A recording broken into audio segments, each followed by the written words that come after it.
আর এটাই সত্য, সারা বাংলায় লক্ষ লক্ষ মসজিদে আজানের আওয়াজ হচ্ছে, মাদ্রাসায় কোরআনের তেলাওয়াত হচ্ছে, মাহফিলগুলোতে জিকির ফিকির, সালাত ও সালাম, কোরআনের তেলাওয়াত, কোরআনের তাফসীর হচ্ছে। আল্লাহর কোরআনের বরকতে বাংলাদেশ গজব থেকে বেঁচেছে।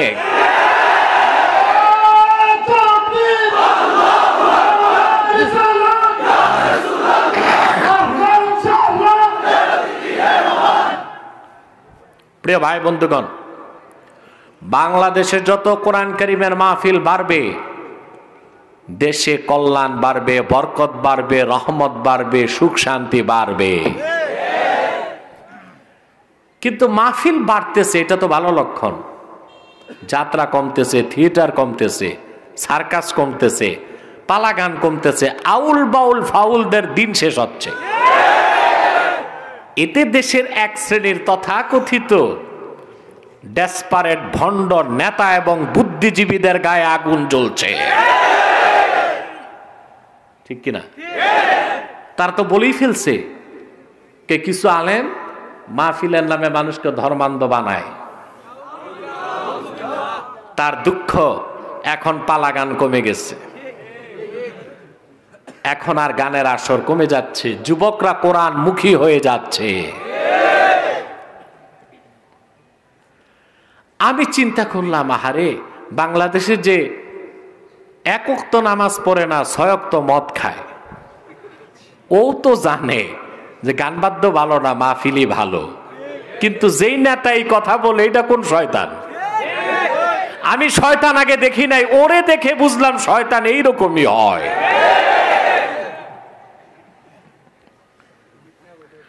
পশ্চিমাদের কাছে যারা মাথা বিক্রি করেছ, ইসলাম বিদ্বেষী নেতাদেরকে বলে দিচ্ছি, ইসলামের বিরোধিতা করলে দেশেও থাকা যায় না, দলেও থাকা যায় না, ঝাড়ু ঝাঁটা দিয়ে দেশ থেকে বিতাড়িত হতে হয়। তারপর মামুর বাড়ি আশ্রয় পাওয়া যায় না, ইমিগ্রেশন থেকে জুতা মেরে পত্রপাঠ বিদায় করে দেওয়া হয়।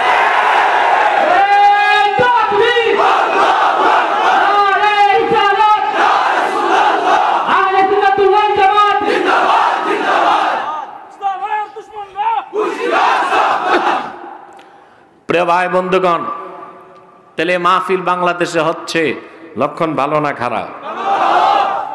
জকিগঞ্জের এই প্রত্যন্ত অঞ্চলে আপনারা এত মানুষ একত্রিত হয়েছেন একমাত্র আল্লাহর কোরআনের ভালোবাসায়। আপনারা তাতে খুশি না বেজা? আমরা খুশি, আমাদের মালিক খুশি, ফেরেশতাকুল খুশি, সব খুশি, শুধু বেজার শয়তান। মাইকম্যান, সাউন্ডটা আরেকটু বাড়াও। সব তুমি একেবারে বন্ধ করে দিবা? তোমার কি বন্ধ করতে বলেছি? রাত বেশি হয়েছে, তোর মাথা হ্যাং হয়ে গেছে। ধৈর্যের সাথে কাজ করো। স্টেজে তোমরা ম্যারাথন বন্ধ করো, দৌড়াদৌড়ি একদম বন্ধ করতে। বেজার শুধু শয়তান। বেজার কে? আর শয়তানের চেলা চামুন্ডারা। মাহফিল তো সারা রাত হবে ইনশাল্লাহ। আমি তো আছি আধা ঘন্টা 1 ঘন্টা। জি হয়, জি হয়।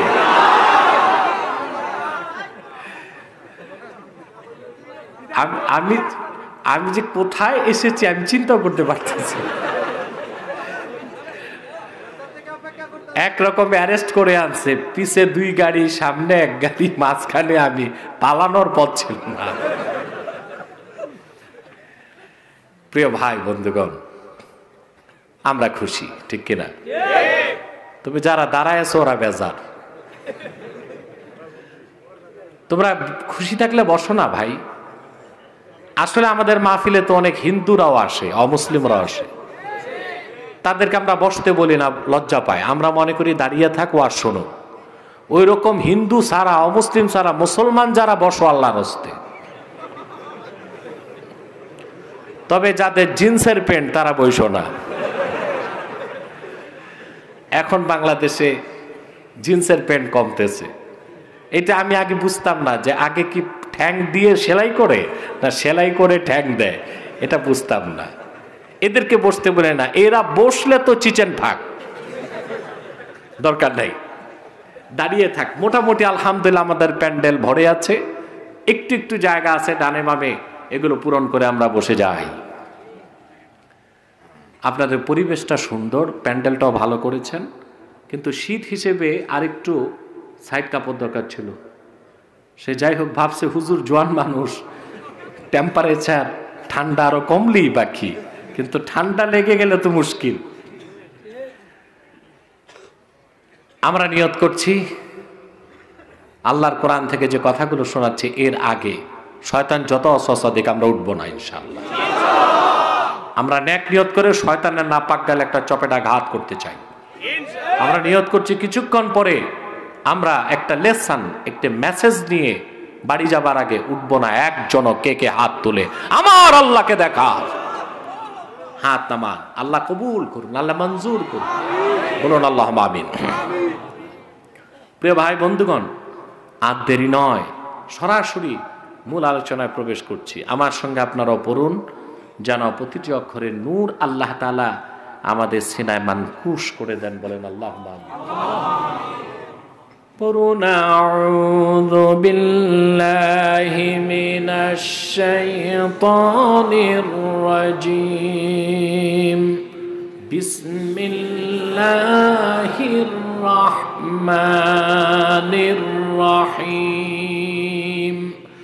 اليوم أكملت لكم دينكم وأتممت عليكم نعمتي ورضيت لكم الإسلام دينا صدق الله العظيم পড়ুন صدق الله العظيم وصدق رسوله النبي الكريم ونحن على ذلك من الشاهدين والشاكرين والحمد لله رب العالمين।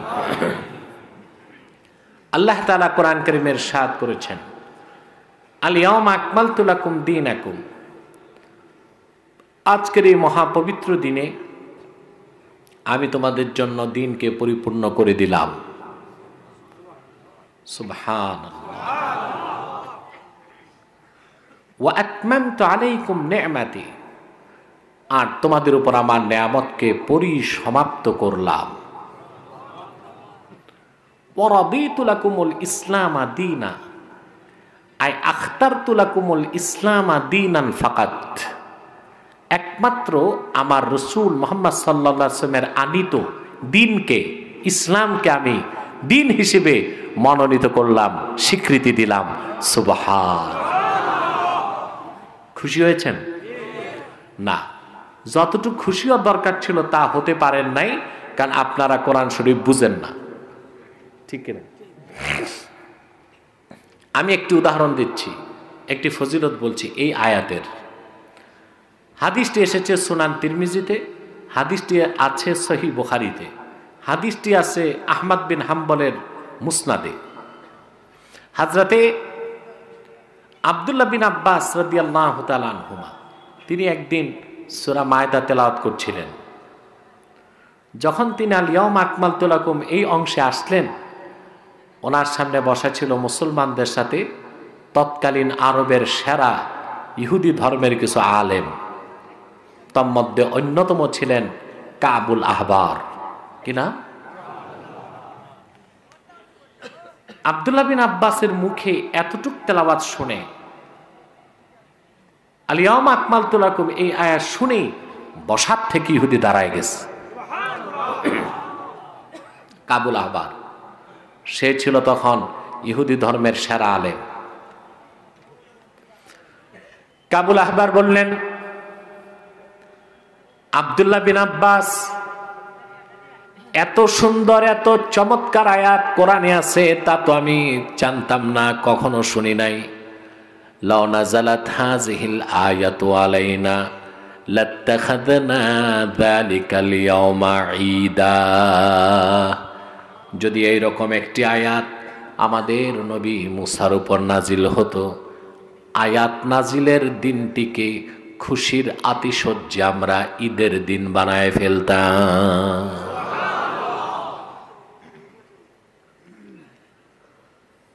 এইরকম আয়াত কোরআন কারিমে আছে, আমি জানতাম না। যদি এইরকম আয়াত তাওরাত কিতাবে নাজিল হতো মুসার উপর, তা আমরা ইহুদিরা আয়াত নাজিলের দিনটিকে ঈদের দিন বানায় ফেলতাম।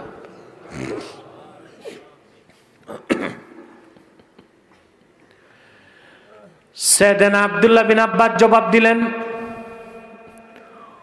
ক্বালা ওয়াল্লাহি ইন্নাহা নাযালাত আলা রাসূলিল্লাহি সাল্লাল্লাহু আলাইহি ওয়াসাল্লাম ফি ইয়াওমি ঈদাইন, ইয়াওমি আরাফাত ওয়া ইয়াওমি জুমআহ। তিনি বললেন, রে ইহুদি, তুমি জানো না, আল্লাহর কসম, আল্লাহর নবী মুহাম্মদ সাল্লাল্লাহু আলাইহি ওয়াসাল্লামের উপর এই আয়াত নাজিল হয়েছে এমন একদিন যে দিন ডবল ঈদ হয়েছে। দিনটি ছিল আরাফার দিন, দিনটি ছিল জুমআর দিন। এখন একটি কথা চিন্তা করে দেখেন তো ভাই, ইহুদি তখনও ইসলাম কবুল করে নাই, কোরআন শুনে বসার থেকে দাঁড়ায় গেছে। শুধু তাই না, সিরাতের কিতাব সাক্ষী আব্দুর রাব দানাপুরি রাহমাতুল্লাহ লিখেছেন, ১,৫০০ বছর আগে আল্লাহ রসুল মুহাম্মদ সাল্লাল্লাহু আলাইহি ওয়াসাল্লাম যখন কাবার চত্বরে কোরআন তেলাওয়াত করতেন, আবু জেহেল, আবু লাহাব, উতবা, সাইবা, মুগীরা, আবুল বখতারি, হেন্দা, উম্মে জামিল, কুরাইশদের সেরা নেতা নেত্রী, এরা সব কাবার চত্বরে দাঁড়ায় থাকতো রাসূলুল্লাহ নূরের জবান থেকে কোরআন শোনার জন্য। সারা রাত দাঁড়িয়ে কোরআন শরীফ শুনত। চিন্তা করছে, আবু জেহেল মুসলমান হয় নাই কিন্তু কোরআন শুনতে মজা পেত। আমার দেশে এমন কিছু মুসলমান আছে ইসলামকেও মানতে চায় না, কোরআনও শুনতে চায় না। খারাপ কে, আবু জেহেল না এটা? এরকম আছে বাংলাদেশে? আবু জেহেলকে কত ঘৃণা করেন আপনারা। শুনছেন কোন মুসলমান ছেলের নাম রাখছে আবু জেহেল? আজে বাজে নাম রাখে, কিন্তু বন্যা, কন্যা, হকিস্টিক, ব্যালিস্টিক, জুতা, স্যান্ডেল এসব নাম রাখে, কিন্তু ভুলেও কোন মুসলমান তার ছেলের নাম আবু জেহেল রাখছে? কত ঘৃণা আবু জেহেলের প্রতি। কিন্তু আপনার দেশে মুসলিম নামধারী এমন কিছু মানুষ পাওয়া যায়, ইসলামকে তো মানতেই চায় না, আল্লাহর কোরআন শুনতে চায় না, কোরআনের আওয়াজ তাদের সিনায় যেন আগুন ধরিয়ে দেয়। আবু জেহেল ইসলামকে গ্রহণ করে নাই, কোরআন এমন জিনিস শুনতে মজা পাইতো। আরে আমার দেশে মুসলিম নামধারী এমন কিছু কুলাঙ্গার আছে, কোরআনের আওয়াজ ভালো লাগে না, মাহফিল ভালো লাগে না, কনসার্ট ভালো লাগে, 31st নাইট ভালো লাগে, ডিজে পার্টি ভালো লাগে, গান ভালো লাগে, বৈশাখী মেলা ভালো লাগে। আল্লাহর পবিত্র সত্তার শপথ করে বলছি, এই মুসলিম নামধারী নাস্তিক গুলো আবু জেহেলের চেয়ে নিকৃষ্ট, তাতে কোনো সন্দেহ না।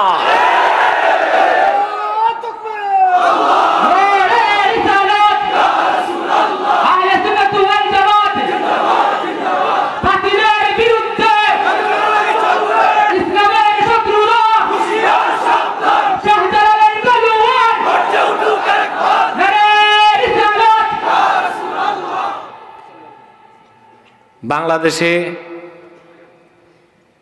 এরা আবার চ্যালেঞ্জ করে মৌলবাদ মুক্ত বাংলাদেশ করবে। আমি এক নাস্তিককে ডিবেটে বলেছিলাম আমার কথা যে আমি মৌলবাদী। আপনারা তো আমার ডিবেটগুলো দেখেছেন মনে হয়। ওই নাস্তিক বলেছে মৌলবাদ ভালো না, মৌলবাদের বিরোধিতা করেছে। আমি বলেছি আমি তো মৌলবাদী, কারণ মৌলবাদী হওয়া ছাড়া তো মুসলমান হওয়ার উপায় নাই, ঠিক না? মৌলবাদী মানে ফান্ডামেন্টালিস্ট, মূলে বিশ্বাসী, মূলবাদী। আমরা কোরআন হাদিস দোনোটাই আমাদের মূল, আমরা বিশ্বাস করি, ঠিক কিনা?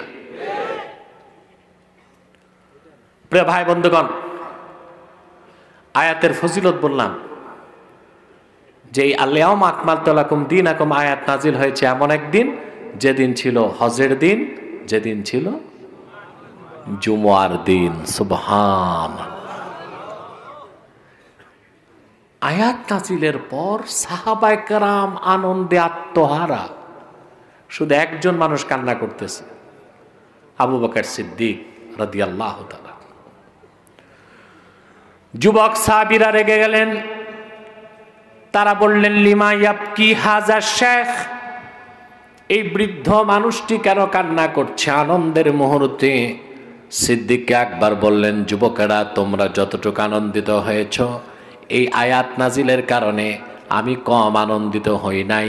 এই আনন্দের মধ্যেও আমি আরেকটি জিনিস বুঝতে পেরেছি, তোমরা তা বুঝো নাই।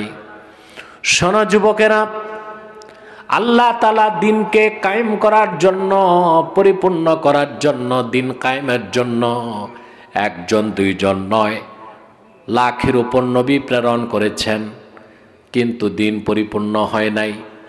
লাখের উপর নবী হাজার হাজার বছর দিনের দাওয়াত দিয়েছেন, দিন পরিপূর্ণ হয় নাই। কিন্তু মুহাম্মদ সাল্লাল্লাহু আলাইহি সাল্লাম মাত্র 23 বছর দিনের দাওয়াত দিয়েছেন, আল্লাহ দিন পরিপূর্ণ করে দিলেন। তাতে বোঝা যায় মুহাম্মদ সাল্লাল্লাহু আলাইহি ওয়াসাল্লাম আল্লাহর পক্ষ থেকে যে মহান দায়িত্ব নিয়ে এসেছিলেন তা পূর্ণ হয়ে গেছে। আর বেশি দিন আল্লাহর রাসূল আমাদের মাঝে থাকবেন না, অচিরেই বন্ধু বন্ধুর কাছে চলে যাবে। সেই কথা মনে করে আমি কান্না করছি। ইমাম খাজেন তাফসির খাজেনে লেখেন, এই আল-ইয়াওমা আকমালতু লাকুম আয়াত নাজিলের 81 দিন পর, কতদিন পর? আল্লাহ রাসূল মুহাম্মদ সাল্লাল্লাহু আলাইহি ওয়াসাল্লাম দুনিয়া থেকে বিদায় নিয়ে রফিকে আলা আল্লাহর সাথে মিলিত হওয়ার 81 দিন পূর্বে এই আয়াত নাজিল হয়েছে। এই আয়াতের মাধ্যমে আল্লাহ ঘোষণা করলেন ইসলাম পরিপূর্ণ করে দেওয়া হয়েছে, নেয়ামত পরিসমাপ্ত হয়ে গেছে, সকল ধর্ম কর্ম ইজাম মতবাদ রহিত করে ইসলামকে বিজয়ী করা হয়েছে। এতে আমরা খুশি না বেজার? জোরে বলেন, খুশি না বেজার?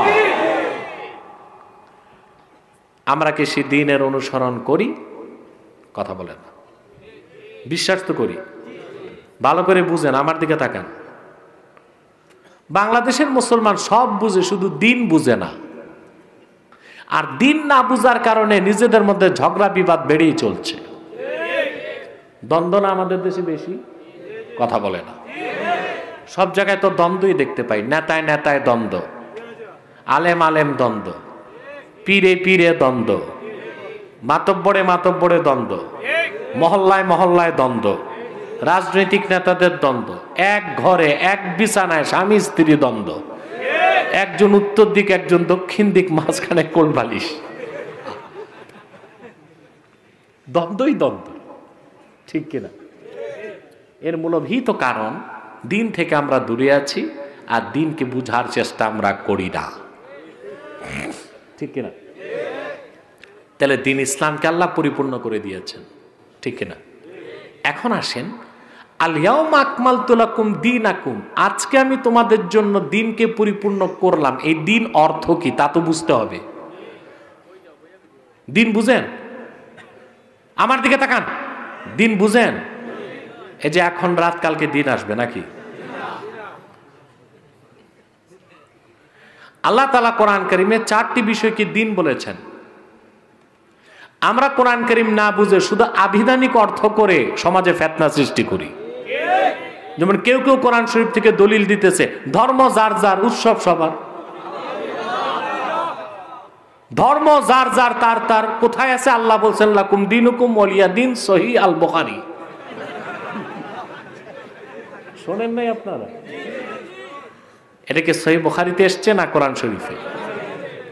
আবার বলে ইন্নামাল আমালু বিন্নিয়াত, আল কোরআন। এটা কি আল কোরআনে এসেছে না বুখারী শরীফে এসেছে? কোনটা কোরআন শরীফে কোনটা বুখারী শরীফে তাও আমরা জানি না, কিন্তু বড় বড় ফতুয়া দেই। কয়টি জিনিসকে আল্লাহ দিন বলেছেন? এক, কর্মফলকে আল্লাহ দিন বলেছেন, জাযা।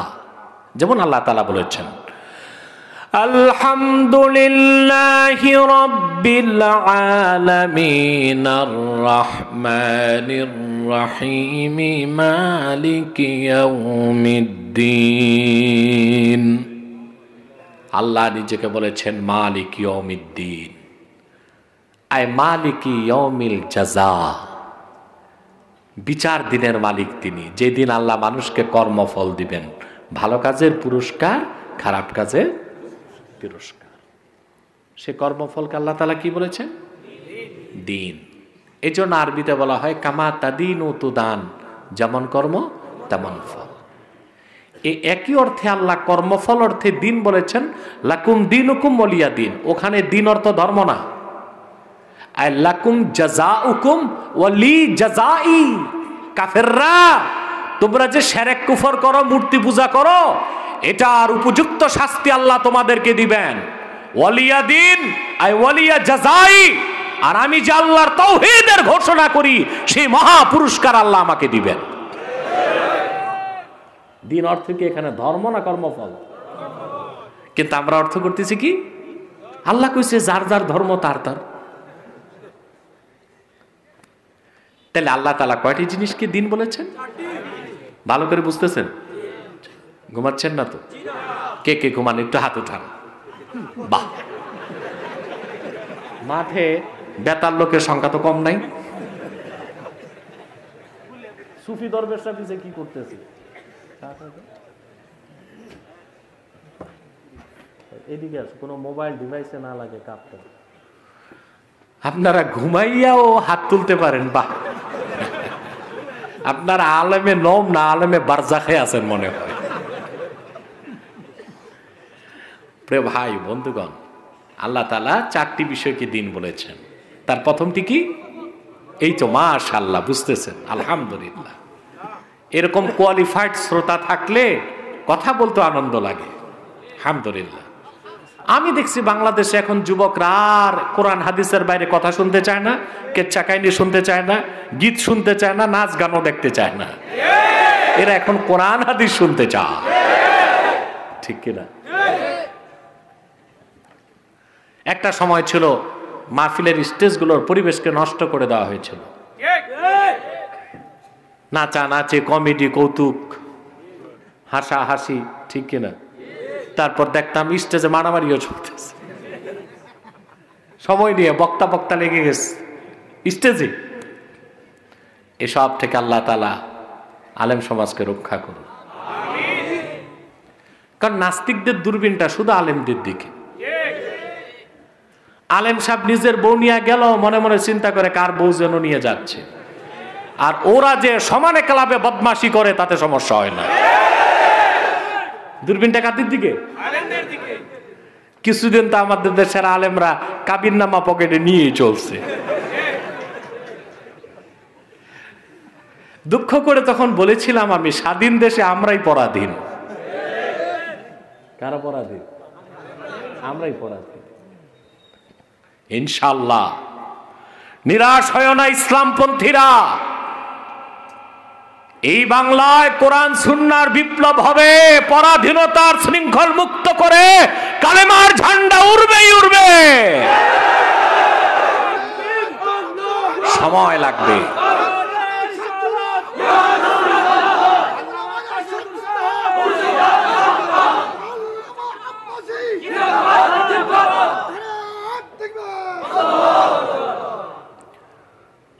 তবে একটু সময় লাগবে, ধৈর্য ধরতে হবে, সাহস রাখতে হবে, তাওয়াক্কুল করতে হবে আল্লাহর উপর, যোগ্য মুখলেস লোকের নেতৃত্বের অনুসরণ করতে হবে।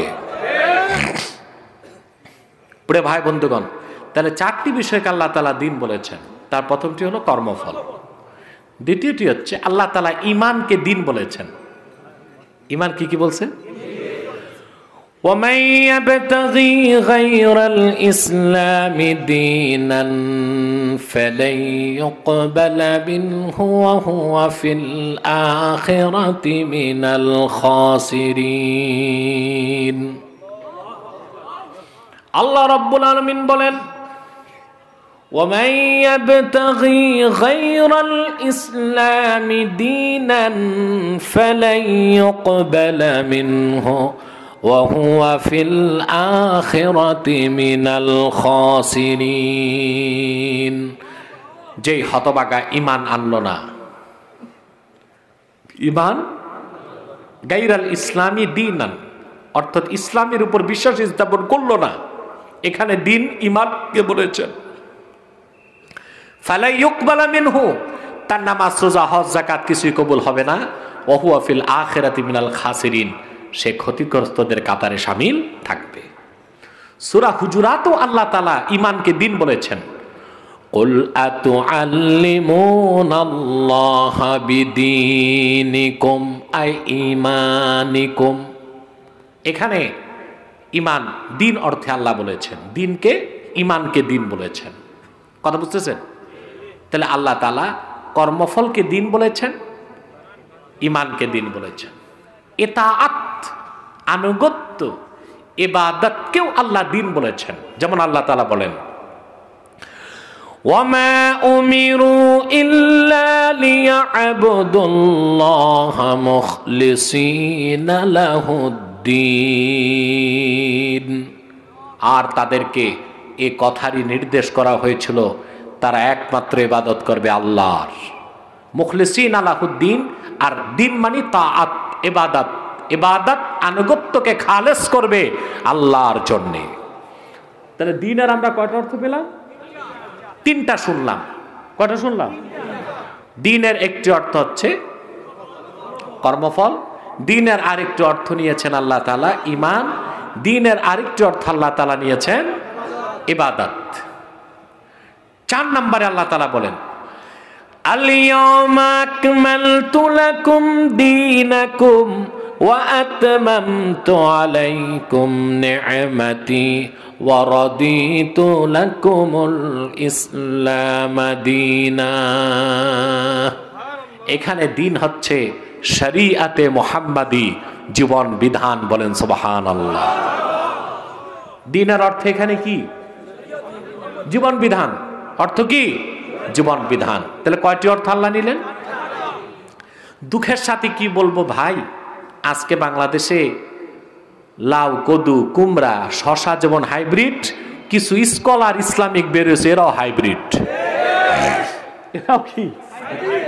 আচ্ছা বলেন, আপনি বলেন ভাই, লাউ, কদু, কুমড়া হাইব্রিড চলে, কিন্তু ডাক্তার যদি হাইব্রিড হয় আর স্কলার যদি হাইব্রিড হয় তাহলে কি আর চলে?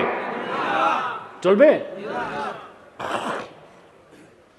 এইরকম এক হাইব্রিড স্কলারকে আমি ধরেছি গত সপ্তাহে, আপনারা পেয়েছেন ঠিক কিনা? তাকে তওবার জন্য আমি, তার কুফর হয়েছে, আমি ফতোয়া দিয়েছি যে তোমার বক্তব্য কুফর হয়েছে, এই কুফর থেকে তোমাকে তওবা করে প্রত্যাবর্তন করতে হবে। পরবর্তীতে তার পন্থী যারা আছে বাংলাদেশে শায়েখ, ওরাও তাকে অনেক ধমকাইছে, কিন্তু এখন পর্যন্ত তওবা করে নাই যেভাবে করা দরকার। আমরা কাউকে ছাড় দিব না, ইমানের প্রশ্নে কাউকে ছাড় নাই, ঠিক কিনা? সে যেই হোক। এই স্কলার যখন জেলে গেল, সরকারকে আমি বললাম তাকে ছেড়ে দাও, আমি বলার 1 ঘন্টা পর মুক্তিও পাইছে।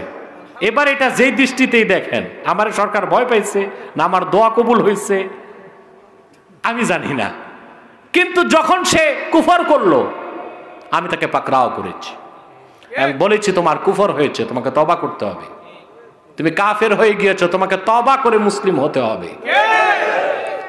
মনে রাখবেন, আল্লাহ তার রাসূল মুহাম্মদ সাল্লাল্লাহু আলাইহি ওয়াসাল্লামের সুমহান আরশচুম্বী মর্যাদার বিরুদ্ধে 1 যাররা পরিমাণ বেয়াদবি যদি কেউ করে, তার ঈমান নষ্ট হয়ে যাবে, সে বেঈমান হয়ে যাবে, কাফের হয়ে যাবে, ওয়াজিবুল কাতল, শরীয়ত মোতাবেক তাকে তওবা করতে হবে, নতুবা কতল করতে হবে।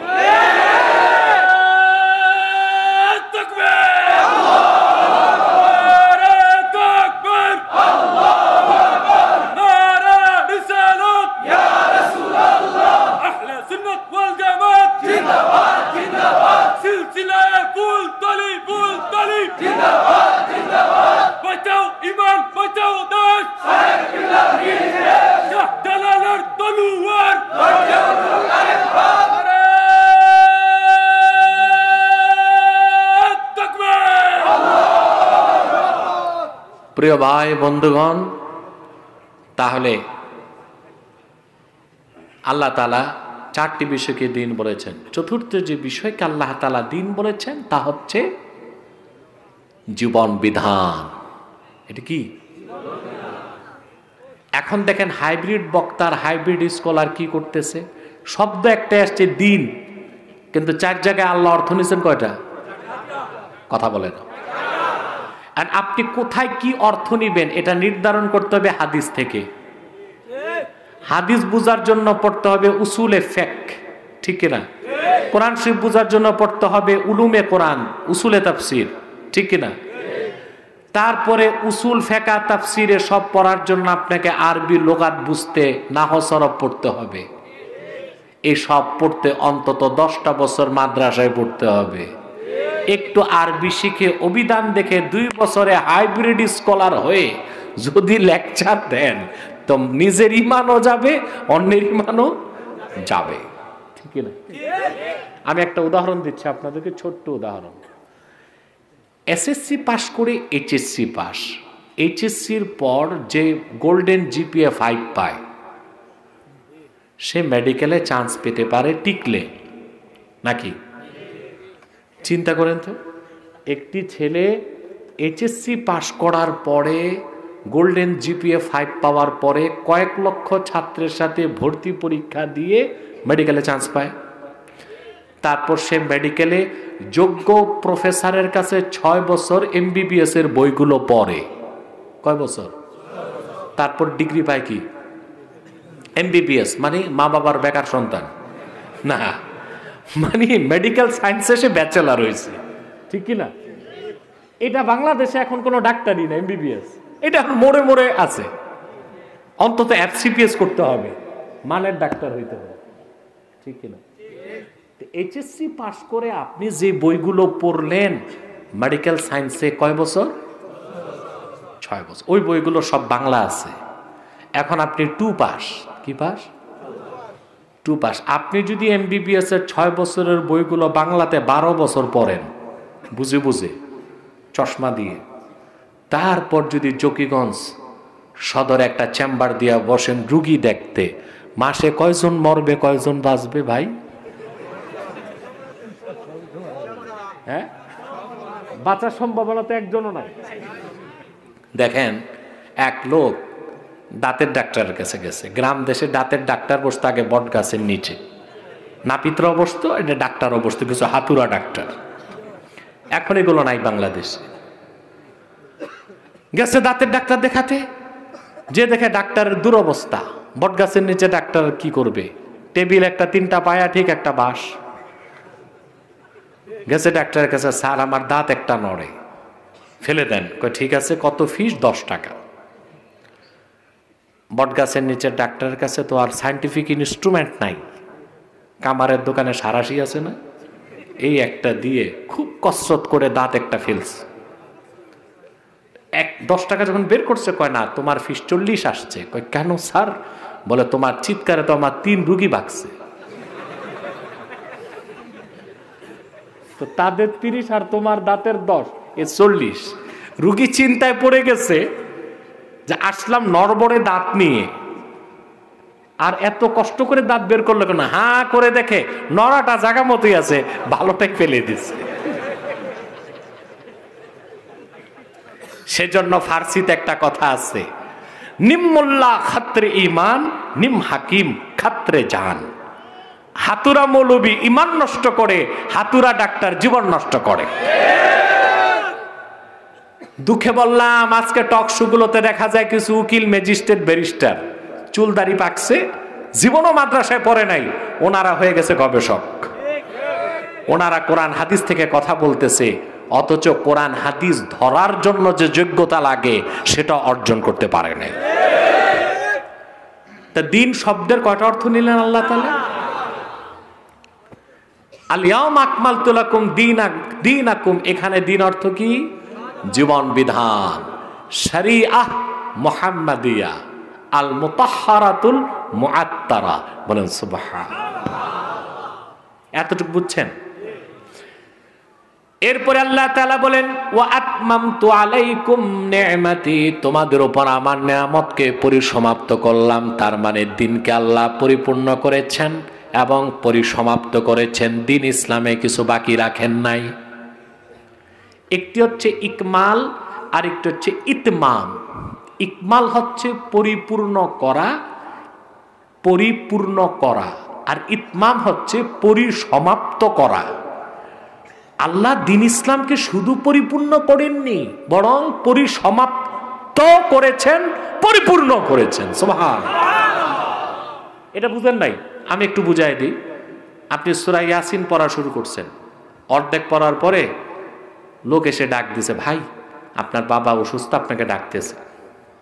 আপনি অর্ধেক পড়েই চলে গেছেন, কাজটা পরিপূর্ণ করলেন কিন্তু পরিসমাপ্ত করেন নাই। কথা বলেন। আল্লাহ বলেছেন না, আমি দিনকে শুধু পরিপূর্ণ করি নাই, পরিসমাপ্ত করছি। তার মানে হচ্ছে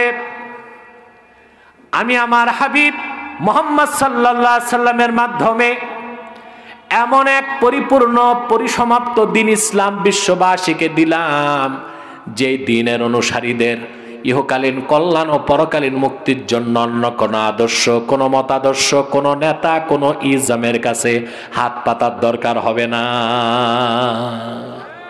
দিন একেবারে পরিপূর্ণ, ঠিক কিনা বলে? সেই দিন আল্লাহ তাআলা দিয়েছেন ব্যক্তি জীবনে পালনের জন্য, সমাজ জীবনে পালনের জন্য, রাষ্ট্রীয় জীবনে প্রতিষ্ঠার জন্য। আজকে একদল লোক বাংলাদেশে আছে, তারা বলে ধর্ম তো ব্যক্তিগত বিষয়। আরে ভাই, ধর্ম ব্যক্তিগত বিষয়, ইসলামকে তুমি ধর্ম বলে খাটো করতে পারবা না। ইসলাম হচ্ছে জীবন বিধান। ইসলামের অনুসারীদেরকে ইসলাম সব দিয়েছে, ব্যক্তি জীবন, সমাজ জীবন, রাষ্ট্র জীবন, সাংস্কৃতিক জীবন, পরিবার জীবন, যুদ্ধ নীতি, শিক্ষানীতি, সংস্কৃতি, অর্থনীতি, রাষ্ট্রনীতি, পররাষ্ট্রনীতি, সব কিছুর পূর্ণাঙ্গ উপহার ইসলাম তার অনুসারীকে দিয়েছে। সেখানে রাজনৈতিক জীবনকে আলাদা করার কোনো সুযোগ নাই।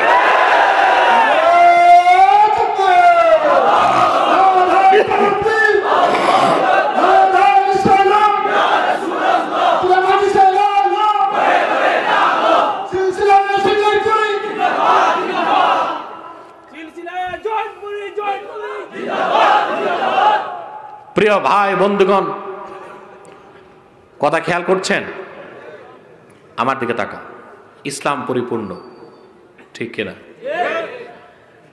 আজকে বাংলাদেশে একদল লোক কথা বলতেছে যে আমরা অসাম্প্রদায়িক বাংলাদেশ চাই।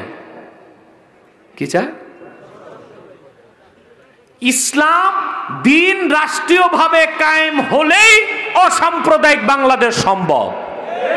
কারণ অন্য সবগুলো ধর্ম সাম্প্রদায়িক, ইসলাম হচ্ছে অসাম্প্রদায়িক। প্রমাণ আপনি লক্ষ্য করে দেখেন, হিন্দু ধর্ম নাম থেকে বোঝা যায় ধর্মটা হিন্দুর, খ্রিস্টান ধর্ম নাম থেকে বোঝা যায় ধর্মটা খ্রিস্টানের, বৌদ্ধ ধর্ম নাম থেকে বোঝা যায় ধর্মটা বৌদ্ধের, ঠিক কিনা বলেন? ইহুদি ধর্ম নাম থেকে বোঝা যায় ধর্মটা ইহুদির। আল্লাহর কোরআনের কোথাও কি ইসলামকে বলা হয়েছে দ্বীনুল মুসলিমিন, মুসলমানের ধর্ম? দেখাতে পারবেন নাকি? পারবেন? কিন্তু সব ধর্ম, প্রতিটি ধর্ম তার নাম নাম নাম নাম সিগনিফাই করছে যে ধর্মটা হিন্দুর, ধর্মটা খ্রিস্টানের, ধর্মটা বৌদ্ধের, ধর্মটা ইহুদির। ইসলামকে কোথাও আল্লাহ দ্বীনুল মুসলিমিন বলেন নাই, মুসলমানের ধর্ম এটা বলেন নাই। আল্লাহ ইসলামকে বলেছেন দ্বীনুল্লাহ, এটা আল্লাহর দ্বীন। কার দ্বীন? কার দ্বীন?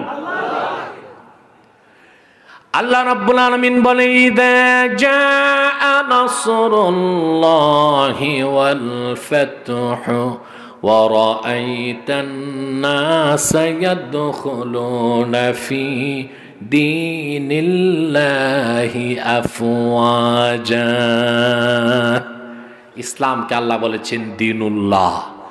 অতএব আল্লাহর জমিনে আল্লাহর দিন কায়েম হবে, সেখানে সাম্প্রদায়িকতার ধোঁয়া তোলা যাবে না। আর রাষ্ট্রীয়ভাবে দ্বীন ইসলাম কায়েম হলেই সকল সম্প্রদায়ের লোক নিরাপত্তা পাবে। অতএব ইসলাম হচ্ছে অসাম্প্রদায়িক, আর অন্য সব ধর্ম হচ্ছে সাম্প্রদায়িক। কথা বুঝতে পেরেছেন? বুঝতেছেন ভালো করে? এবার আসেন, তাহলে আমাদের প্রচেষ্টা হবে এই পূর্ণাঙ্গ দ্বীন ইসলামকে আমরা অনুসরণ করব ব্যক্তি জীবনে, সমাজ জীবনে, রাষ্ট্র জীবনে। কিন্তু যতক্ষণ ব্যক্তি জীবনে পূর্ণাঙ্গ দ্বীনের অনুসরণ না করবেন, ততক্ষণ পর্যন্ত আপনার মতো কমিনা কমবখ্ত তার দিয়া আল্লাহ তাআলা সমাজ ও রাষ্ট্রে দ্বীন কায়েম করবেন না। আবার বলছি, আরে বুঝেন না আপনারা? বুঝলে তো বহু আগে কাম হয়ে যেত বাংলাদেশে। আবার বলছি, দ্বীন ইসলামকে অনুসরণ করতে হবে ব্যক্তি জীবনে, সমাজ জীবনে, রাষ্ট্র জীবনে। কিন্তু আপনি যদি পূর্ণাঙ্গ দ্বীনের অনুসরণ ব্যক্তি জীবনে করতে না পারেন, আপনার মতো কমিনা কমবখ্ত অপদার্থ ফাসেক ফাজেরকে দিয়ে ব্যক্তি জীবন, সমাজ জীবন, রাষ্ট্র জীবনে দ্বীন কায়েমের খেদমত আল্লাহ নিবেন না। তাহলে ব্যক্তি জীবনে আপনাকে পূর্ণাঙ্গ দ্বীনের অনুসরণ করতে হবে। এখন পূর্ণাঙ্গ দ্বীন কি চিনেন আপনারা? কথা বলেন। আমি একটু সংক্ষেপে বলে যাই, বলবো? তিনটি জিনিসের সমষ্টি দ্বীন ইসলাম। কয়টি? আমার দিকে তাকান। ঈমান, ইসলাম, ইহসান। কয়টি? তিনে মিলে দ্বীন ইসলাম। প্রথম কি? তারপরে আগে ঈমান, তারপরে ইসলাম, তারপরে ইহসান। ভালো করে বুঝেন, ঈমান না এনে মুসলমান হবার কোনো সুযোগ নাই। একটি সূচের পেছনের ছিদ্র দিয়ে একটি উট যদি যেতে পারে, তারপরও ঈমান না এনে মুসলমান হবার কোনো সুযোগ নাই। আপনি নামাজ পড়লেন, দাড়ি আছে, টুপি আছে, জুব্বা কুর্তা সব আছে, জিকির ফিকির হাল ফাল সব আছে, ঈমান নাই, আপনি মুসলিম হবেন না, আপনি কাফের। আগে কি হতে হবে? মুমিন, তারপরে মুসলিম, তারপরে মুহসিন। আগে কি? এখন একটু তাসাউফের কথাও বলবো, যেহেতু এটা একটা আধ্যাত্মিক মার্কাজ। আগে কি? মুমিন, ঈমান এনে মুমিন, ইসলাম গ্রহণ করে মুসলিম, ইখলাস পয়দা করে মুহসিন। যদি মুহসিন হয়ে যেতে পারেন, চোখ বন্ধ করবেন, বিনা আযাবে, বিনা হিসাবে ফার্স্ট চান্সে জান্নাত পাবে। চান আপনারা ফার্স্ট চান্সে জান্নাত, না সেকেন্ড চান্সে চান? আরে কারো ভিতরে ভ্রমণ বিলাস থাকতে পারে যে সেকেন্ড চান্সে তো জান্নাত পাবই, তো ফার্স্ট চান্সে একটু জাহান্নামে যে দেখে নিলাম আবু জেহেল আবু লাহাবের কি অবস্থা। এরকম ইচ্ছে নাই তো কারো? তাহলে ফার্স্ট চান্সে জান্নাত চান? কে কে একটু হাত তুলে দেখান। মাশাআল্লাহ। তাহলে আপনাকে কি হতে হবে? তো মুহসিন কেমনে হবেন? আগে তো মুমিন, তারপরে মুসলিম, তারপরে, কথাটা একটু সহজে বুঝাচ্ছি আপনাদেরকে। আল্লাহর কোরআন কারীমের কোথাও আল্লাহ রাব্বুল আলামিন কোন কাফের মুশরিককে বলেন নাই ইসলাম গ্রহণ করো, মুসলমান হও। কাফের মুশরিককে বলেছেন ঈমান এনে মুমিন হও, আর মুমিনকে বলেছেন ইসলাম গ্রহণ করে মুসলিম হও। দেখেন আপনি কোরআন শরীফ খুলে, আল্লাহ রাব্বুল আলামিন বলেন, ইয়া আইয়ুহাল্লাযীনা আমানুত্তাকুল্লাহা হাক্কা তুকাতিহি ওয়া লা তামুতুন্না ইল্লা ওয়া আনতুম মুসলিমুন। হে ঈমানদারগণ, তোমরা আল্লাহকে যথাযথ ভয় করো এবং পরিপূর্ণ মুসলমান না হয়ে মৃত্যুর স্বাদ গ্রহণ করো না। আল্লাহ কাফের মুশরিককে মুসলিম হতে বলেন নাই, মুমিনকে মুসলিম হতে বলেছেন। কাফের মুশরিককে বলেছেন মুমিন হও, আর মুমিনকে বলেছেন পরিপূর্ণ ইসলামে প্রবেশ করে মুসলিম হয়ে যাও। সূরা বাকারা, মোবাইলগুলো বন্ধ করে দাও। একদম মোবাইল, সব মোবাইল বন্ধ। সূরা বাকারা 208 নম্বর আয়াতে আল্লাহ তাআলা বলেন, ইয়া আইয়ুহাল্লাযীনা আমানু দুখুলু ফিস সিলমি কাফা ওয়া লা তাত্তাবিউ খুতুওয়াতিশ শাইতান ইন্নাহু লাকুম আদুউম মুবিন। হে বিশ্বাসীরা, ইমানদাররা, ইসলামে প্রবেশ করো পরিপূর্ণভাবে। তাহলে কাফের মুশরিককে বলেছেন মুমিন হও, মুমিনকে বলেছেন মুসলিম হও। তাহলে আগে কি? ঈমান, তারপরে কি? ইসলাম, তারপরে কি? ইহসান। তিনে মিলে দ্বীন ইসলাম। এই তিনটা জিনিস আপনার মধ্যে চলে আসবে, আপনি পরিপূর্ণ দ্বীনদার। তখন আল্লাহর কুদরত থাকবে আপনার জবানে, আল্লাহর কুদরত থাকবে আপনার চোখে, আল্লাহর কুদরত থাকবে আপনার কানে, আল্লাহর কুদরত থাকবে আপনার হাতে, আল্লাহর কুদরত থাকবে আপনার পায়ে। যেভাবে শাহজালাল আঙ্গুলের ইশারায় গৌর গোবিন্দের প্রাসাদকে চুরমার করে দিয়েছিল, যেভাবে শাহজালাল জায়নামাজে বসে সুরমা নদী পার হয়েছে। সুবহানাল্লাহ, সুবহানাল্লাহ। তারা মুহসিন ছিলেন। কি ছিলেন? মুহসিন।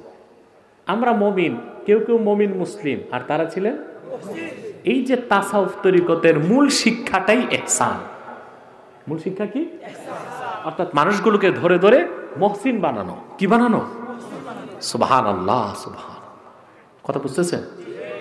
এখন আসেন, ঈমান কি, ইসলাম কি, ইহসান কি, তা তো বুঝতে হবে। এখন আমি যদি ঈমানের সংজ্ঞা দিই, ডেফিনেশন অফ ঈমান বলতে থাকি, সারাটা রাত পার হয়ে যাবে, কুলকিনারা করা যাবে না। তবে একজন ব্যক্তির ডেফিনেশন আমার কাছে আছে, ইন্ট্রোডাকশন আছে, তিনি আবু হানিফা রাহমাতুল্লাহ। ঈমানের উনি যে সংজ্ঞা দিচ্ছেন, এরপরে কোনো সংজ্ঞা নাই। এমনি এমনি ইমাম আজম হয়েছে। ইমাম কি মসজিদের ইমাম সাহেব? মাযহাবের ইমাম।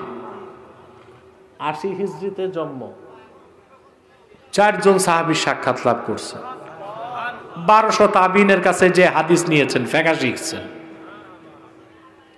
বুখারীর দাদা উস্তাদের উস্তাদ। বুঝি না লামাযহাবী ভাইরা না বুঝেই ইমাম আবু হানিফা রহমতুল্লাহ সমালোচনা করে।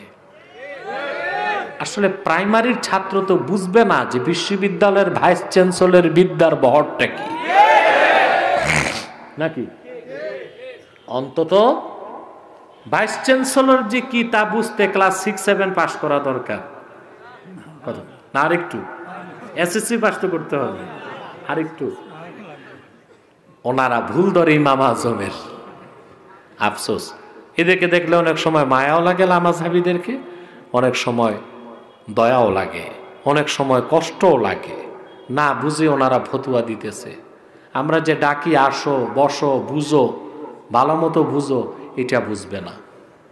বুঝলেন না? কারণ এরা সব পড়ছে হাইব্রিড স্কলারের। কিসের? হাইব্রিড স্কলারের। এই জন্য সমস্যা হচ্ছে। ইমাম আজম আবু হানিফা রহমতুল্লাহ ইমানের সংজ্ঞা কি দিয়েছে? সুবহানাল্লাহ। তিনি বলেছেন, আল ঈমানু হুয়া মুজাররাদু তাসদীকিন নবী মুহাম্মদ সাল্লাল্লাহু আলাইহি ওয়াসাল্লাম বিমা জাআ বিহি মুহাম্মাদুন সাল্লাল্লাহু আলাইহি ওয়াসাল্লাম উলিমা যারুরাতান। শুধু আল্লাহ রাসূল মুহাম্মদ সাল্লাল্লাহু আলাইহি ওয়াসাল্লামকে বিশ্বাস করার নামই হলো ঈমান। বুঝেননি? বুঝছেননি কথা? তার মানে কেউ যদি সারা জীবন পরে আশহাদু আল্লা ইলাহা ইল্লাল্লাহ, সে মুসলিম হবে না। কিন্তু কেউ যদি একবার বলে আশহাদু আন্না মুহাম্মাদুর রাসূলুল্লাহ, সে মুমিনও হয়ে যাবে, মুসলিমও হয়ে যাবে। তার কারণ হলো, যে ব্যক্তি মুহাম্মদ সাল্লাল্লাহু আলাইহি সাল্লামের রিসালাতকে বিশ্বাস করে নিল, সে তো 30 পারা কোরআনকে বিশ্বাস করে নিল। সে আল্লাহর উলুহিয়াতকে মানলো, রুবুবিয়াতকে মানলো, আখেরাতকে মানলো, হাসর নসর মানলো, ইবাদতকে মানলো, জান্নাতকে বিশ্বাস করলো, জাহান্নামকে বিশ্বাস করলো, কাউসারকে বিশ্বাস করলো। শুধু আল্লাহর রসুলের রিসালাতের বিশ্বাস যার মধ্যে আসবে, বাকি ইমানের 72টা শাখা আল্লাহ তার অন্তরে গেঁথে দিবে। এটা ঈমান। এটা কি? আরেকটু সহজে বুঝাই। আল্লাহর আখিরি নবী, নবীগণের মাথার তাজ মুহাম্মদ সাল্লাল্লাহু আলাইহি ওয়াসাল্লাম আজ থেকে ১৫০০ বছর আগে আল্লাহর পক্ষ থেকে যা কিছু এনেছেন, যা কিছু বলেছেন, যা কিছু করেছেন, যা বলেছেন তা কোরআন, যা এনেছেন তা কোরআন, যা বলেছেন তা হাদিস, যা করেছেন তা সুন্নাত। সেই কোরআন সুন্নাত, কোরআন হাদিস সুন্নাহকে যে ব্যক্তি অক্ষরে অক্ষরে মনে প্রাণে বিশ্বাস করবে তার নাম ঈমান। আর সংজ্ঞা লাগবে? কথা বলে না। তারপর ইসলাম। তারপর কি? ইসলাম হচ্ছে, আমাদের দেশে দেখবেন নেতারা বেশি বলে ইসলাম অর্থ শান্তি। এর ইদিয়া উদ্দেশ্য ভালো না, কথা তো সুন্দর। হযরত আলী যেটা বলছেন, কালিমাতু হাক্কিন উরিদা বিহাল বাতিল, কথা সত্য উদ্দেশ্য খারাপ। ওরা যে আমাদেরকে সান্ত্বনা দেয়, মাওলানা সাহেবরা ইসলাম অর্থ শান্তি, এর মানে আমরা শুধু আপনাদেরকে কোনি মারবো, আপনারা বলবেন ইসলাম অর্থ শান্তি। এটা ওদের উদ্দেশ্য, ঠিক কি না? না, ইসলামের শিক্ষা হচ্ছে কেউ যদি অন্যায় ভাবে কাউকে মারে তাকে ডিফেন্স দাও, তারপরে যদি মারতে আসে আঘাত করো, তারপরে যদি মারতে আসে হাত কেটে দাও। ওটা শান্তির জন্য, নতুবা শুধু মাইরি খাইতে হবে, ঠিক কিনা? ইসলাম অর্থ শান্তি অবশ্যই, তবে কোন অর্থে? ওয়াসলুহু মিনাস সিলমে হুয়াল ইনকিয়াদুজ যাহির মা শারতে ইনকিয়াদিল বাতিন। ঈমান আনার পরে কোরআন হাদিসের সব বিধানকে মস্তক পেতে মানার নাম ইসলাম। আর কোরআন হাদিসের সব বিধান যে মেনে নিবে, দুনিয়াতেও তার শান্তি, আখিরাতেও তার শান্তি। আর কোরআন হাদিসের বিধান, শরীয়তে ইসলাম যখন রাষ্ট্রীয়ভাবে কায়েম হবে, গোটা দেশে থাকবে শান্তি। এই অর্থে ইসলাম অর্থ শান্তি, ঠিক কিনা? ঈমান বুঝলেন, ইসলাম বুঝলেন। ৩ নাম্বার হচ্ছে ইহসান। ইহসান হচ্ছে আপনার সব ইবাদত হবে আল্লাহর জন্য, ইখলাস। ইহসান কি? ইখলাস। কার জন্য হবে? কুল ইন্না সালাতি ওয়া নুসুকি ওয়া মাহইয়ায়া ওয়া মামাতি লিল্লাহি রাব্বিল আলামিন। মুহাম্মদ সাল্লাল্লাহু আলাইহি সাল্লাম আপনি বলুন, আমার সালাত, আমার কোরবানি, আমার যাকাত, আমার সালাত, আমার কোরবানি, আমার জীবন, আমার মৃত্যু সব আল্লাহ রাব্বুল আলামিনের জন্যে। ইবাদত হবে কার জন্যে? নামাজ রোজা কার জন্যে? জোরে। হজ যাকাত কার জন্যে? দান খয়রাত কার জন্যে? আন্দোলন হবে কার জন্যে? সংগ্রাম হবে কার জন্যে? জীবন উৎসর্গ কার জন্যে? পত্রিকায় দেখছেন নেত্রকোনায় চেয়ারম্যান সাহেব চেয়ারম্যানিতে দাঁড়াইছে, মসজিদ করে দিচ্ছে। মানুষ ভোট দেয় নাই, ফেল করছে, ফেলুমিয়া। পরের দিনে সে মসজিদের টিন খুলে নিয়ে গেছে। এটা পান নাই আপনারা দেখছেন? আব্দুল হাকিম সাহেব দেখছেন? এটা ভাইরাল নিউজ। তার মানে এই কত বড় বদবাখত, উল্লুকা বাট্টা, সে মসজিদ করে দিচ্ছে নির্বাচনে জিতার জন্য। তুমি বেটা ফেল করছো, দুনিয়াটা নষ্ট হয়েছিল, তোমার দুনিয়া গেছে, মসজিদটা থাকলে আখেরাতটা ঠিক থাকতো। এখন তো তোমার আখেরাতও গেছে, দুনিয়াও গেছে। আমাদের দেশে দেখবেন, আপনাদের দেশে অনেক লন্ডনীরা দেশে এসে অনেক সেবামূলক কাজ করে, বড় করে আবার নেম প্লেট লাগাই দিতে হয়, অমুকের পুত্র অমুক এই অনুদান দিয়েছে। মানে তার উদ্দেশ্যই হচ্ছে মানুষ বলবে খুব দানবীর, দানশীল, খুব সমাজসেবক। কথা বুঝলেন না? না, ইবাদত হবে কার জন্য? এটা ইহসান। এটা কি? এই ঈমান, ইসলাম, ইহসান তিনে মিলে দিন ইসলাম। আপনি যখন ঈমান এনে মুমিন হবেন, অবশ্যই জান্নাতে যাবেন, কিন্তু গ্যারেন্টি নাই ফার্স্ট চান্সে না সেকেন্ড চান্সে। যদি আপনি পরিপূর্ণ ইসলামে প্রবেশ করে মুসলিম হন, আল্লাহ তাআলা আপনাকে জান্নাত দিবেন হিসাবের পরে। আর যদি আপনি টপ ক্লাসের মুসলিম হয়ে মহসিন হতে পারেন, আপনার কোনো হিসাব নাই, কোনো আযাব নাই, আল্লাহ জান্নাত দিয়ে দিবেন। তাহলে আজকে বক্তব্য তো অনেক সময় হয়ে গেছে, দেখো তো ফাহিম সময় কত, 12টা 20, 1 ঘন্টা 20 মিনিট হয়ে গেছে। আমি এখানে বসেছি বজ্ঞা নো মাতো, অনেক সব রাত হয়ে গেছে। আর আমি এখন আপনাদের মেসেজ কি দিচ্ছি, আমার বক্তব্য থেকে কি নিয়ে বাড়ি যাবেন কথা বলেন। আপনার তো সারা রাত ওয়াজ শুনেন, কিন্তু কি মেসেজ নিয়ে বাড়ি যান নিজেরাও বলতে পারেন না। সারা রাত ওয়াজ শুনে ফজর পর সিন্নির পোটলা নিয়ে বাড়ি যান। এখানে সিন্নি আছে? পোটলা না প্লেট? পোটলা। আচ্ছা আলহামদুলিল্লাহ আছে সিন্নি তোমাদের জন্য, তবে শেষ রাতে ফজরের পর, এখন নাই সিন্নি। সিন্নির পোটলা নিয়ে বাড়ি যায়। বউ যদি জিজ্ঞেস করে সারা রাত যে ওয়াজ শুনছো, কি শুনছো? আরে 6 ঘন্টা ওয়াজ শুনে 6 মিনিট বলতে পারবে না যে এই শুনছি। এখন আমরা 1 ঘন্টা 20 মিনিটের কাছাকাছি সময় যে কথা শুনলাম, মেসেজ কি? সব কিছুর ঊর্ধ্বে আমাদের দিন ইসলাম, আমাদের দিন পূর্ণাঙ্গ দিন। এই দিনদার আমরা যদি ব্যক্তি জীবনে পুরা দিনদার হতে পারি, আমাদেরকে আল্লাহ সৈনিক বানায় দিবেন, সমাজ জীবন রাষ্ট্র জীবনে আমরা দিন কায়েম করতে পারবো।